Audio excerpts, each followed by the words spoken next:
नमस्कार। सरस्वती शिक्षा समिति पाली कक्षा 10वीं विषय गणित अध्याय 5 समांतर श्रेणी प्रश्नावली 5.3। आज हम करेंगे तीसरा भाग। मतलब पीछे के भाग तक हमने 7 प्रश्न कर लिए हैं। इस भाग में हम प्रश्न क्रमांक 8, 9 और 10 इन 3 प्रश्नों को हल करेंगे। प्रश्न संख्या 8। किसी समांतर श्रेणी का प्रथम और nवां पद 8 और 33 है। n पदों का योग 123 है। n और d का मान ज्ञात कीजिए। ध्यान देंगे, प्रथम पद 8, nवां पद 33। तो जब इसको देखते हैं तो प्रथम पद a बराबर 8, nवां पद an बराबर 33। फिर लिखा है योग 123 यानी Sn की वैल्यू 123 है। तो इन 3 चीज़ों से हमें शुरू करना है। तो सबसे पहले जो an दिया गया है, इस an से हम शुरू करते हैं। an बराबर a प्लस n-1d। an की वैल्यू 33 है, a की वैल्यू प्रश्न में दी गई है 8 है। n और d की वैल्यू हमारे पास नहीं है, तो जो जैसे है उनको वैसे ही रखा। 8 प्लस का है, पक्षांतरण कर दिया तो माइनस में चला जाएगा। 33 में से 8 गए, पीछे बचे 25। तो n-1d की जो वैल्यू हमें यहाँ प्राप्त हुई है वो 25 प्राप्त हुई है।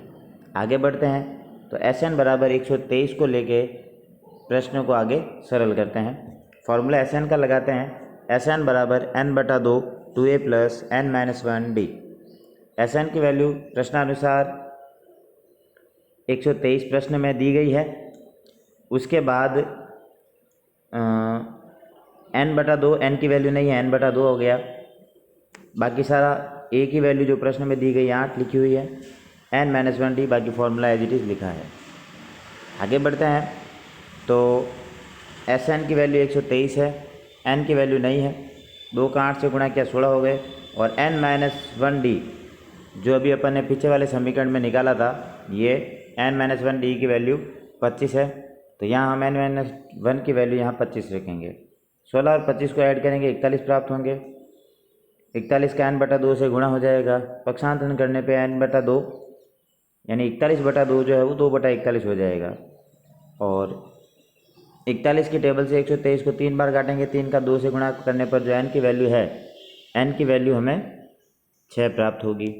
अब n और d दोनों ज्ञात करने, तो n की वैल्यू हमें 6 प्राप्त हो गई। अब हमें d की वैल्यू निकालनी है। तो इस जो ये वैल्यू आई है n बराबर 6, इसको समीकरण 1 जो भी पिछली स्लाइड में था n-1d बराबर 25 में इसकी वैल्यू रखेंगे। तो यहाँ इसकी वैल्यू रखेंगे। n की वैल्यू 6 रखी है, 6 में से 1 गया, पीछे बचे 5d बराबर 25। पक्षांतर करेंगे तो जो d की वैल्यू होगी वो हमें 25 यानी 25 से 5 को डिवाइड करेंगे तो d की जो वैल्यू है वो हमें यहाँ 5 प्राप्त हो जाएगी। प्रश्न क्रमांक 10। एक टीवी सेट निर्माता तीसरे वर्ष में 600, 7वें वर्ष में 700 उत्पादन करता है। तो प्रथम और 10वें वर्ष का उत्पादन कितना होगा, साथ ही 7 वर्षों का कुल उत्पादन कितना है वो बताना है। यानी 2 चीज़ें यहाँ दी गई है, तीसरे वर्ष का उत्पादन दिया गया है और 7वें वर्ष का उत्पादन दिया गया है। तीसरे वर्ष में 600 टीवी, 7वें वर्ष में 700 टीवी का उत्पादन ये करता है। तो हमें 10वें, एक तो पहले वर्ष का उत्पादन निकालना है, दूसरा 10वें वर्ष का उत्पादन निकालना है। उसके बाद कंटिन्यू 7 वर्षों तक कुल कितना उत्पादन हुआ, यानी प्रथम वर्ष से लेके अंतिम वर्ष 7वां वर्ष कितना उत्पादन हुआ, कुल उत्पादन हमें यहाँ ज्ञात करना है। तो माना पहले वर्ष जो है, पहला वर्ष है, उसमें उत्पादन हुआ a, क्योंकि हम प्रथम पद को a मानते हैं, तो यहाँ भी प्रथम पद a मान लिया। फिर तीसरे वर्ष में उत्पादन हो गया 600, 7वें वर्ष में उत्पादन हो गया 700।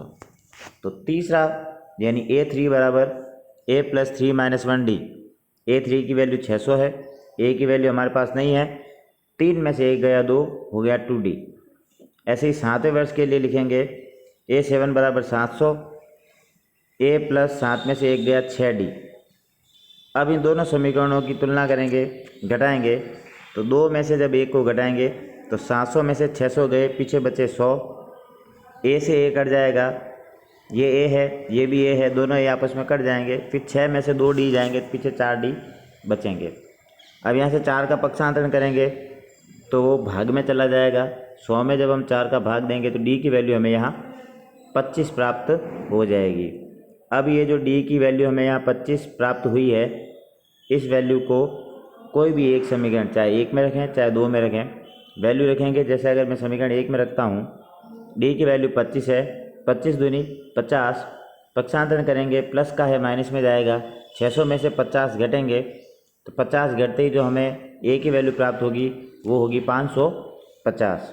ये देखिए ए की वैल्यू हमें प्राप्त हुई 550, यानी प्रथम वर्ष का जो उत्पादन है, ए हमने प्रथम वर्ष के उत्पादन को माना था, तो प्रथम वर्ष का जो उत्पादन है वो हमारे पास प्राप्त हो जाएगा 550 टीवी प्रथम वर्ष में उत्पादन किया गया। दूसरा प्रश्न पूछा है 10 वर्षों का उत्पादन, तो 10 वर्षों का उत्पादन, तो एन की वैल्यू हमारे पास 10 है, ए की वैल्यू अभी हमने यहाँ निकाली 550 है, डी की वैल्यू कैलकुलेट की पीछे तो वो 25 है, तो ए की वैल्यू 550, एन की वैल्यू 10, डी की वैल्यू 25। सरल करेंगे, 10 में से 1 गया 9, 9 का 25 से गुणा करेंगे तो 25 9 225, 225 को 550 के अंदर ऐड करेंगे तो जो 8n यानी 10 वर्षों का जो उत्पादन प्राप्त होगा वो 775 होगा। फिर तीसरी चीज़ इसमें पूछी गई है 7 वर्षों का कुल उत्पादन, तो 7 वर्षों का कुल उत्पादन हमें यहाँ Sn बराबर n/2 2a plus n-1 D से सरल करना है। तो n की वैल्यू 7 वर्ष है तो n की वैल्यू 7/2, फिर 2a है तो 2 इंटू ए की वैल्यू हमारे पास 550, फिर n-1 7 - 1 करना है, और डी की वैल्यू जो अभी अपन ने ज्ञात की है, इस प्रकार वैल्यू रख के हमें इस Sn को सॉल्व करना है।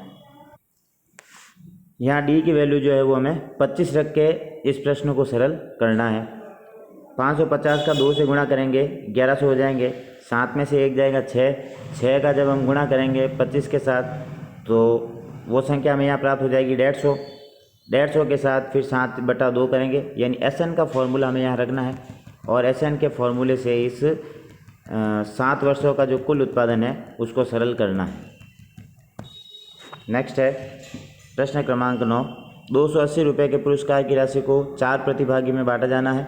प्रथम पुरस्कार के बाद प्रत्येक पुरस्कार में से 20 रुपये की राशि 20 रुपये की कमी आती जाती है, तो प्रत्येक पुरस्कार की राशि ज्ञात कीजिए। तो इसमें पहला पुरस्कार यानी ए जो है वो टोटल जो यहाँ जो दिया गया है 280 रुपये पुरस्कार की राशि है जो 4 प्रतिभागी में बांटी जाएगी, यानी कुल जो Sn है वो अपने पास 280 है। अगर इस साधारण में बात करते हैं तो पहली भी लाइन जो पीछे वाली दी गई है, प्रथम पुरस्कार के बाद प्रत्येक में 20 रुपये कम होते हैं, यानी पहला पुरस्कार अगर ए है तो दूसरे पुरस्कार में 20 रुपये कम हो जाएंगे, फिर तीसरे पुरस्कार में और 20 रुपये कम हो जाएंगे यानी 40 रुपये घट जाएंगे, और फिर चौथे पुरस्कार में फिर 20 रुपये कम होंगे तो 20 रुपये कम होते ही वो 60 हो जाएंगे, और इन सभी का जो योग प्राप्त होगा वो 280।